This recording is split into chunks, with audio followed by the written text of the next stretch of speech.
You ask Tiger to solve. This deals with linear equations with one unknown. The final result is c equals 6. Let's solve it step by step.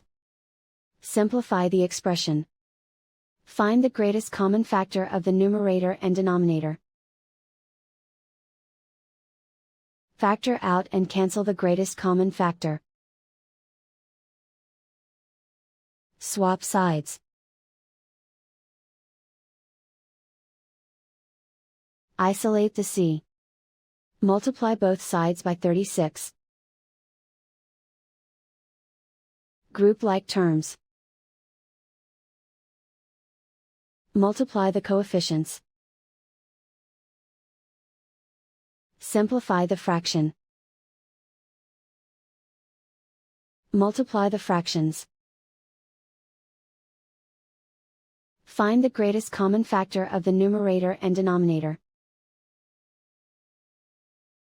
Factor out and cancel the greatest common factor. And so the final result is c equals 6.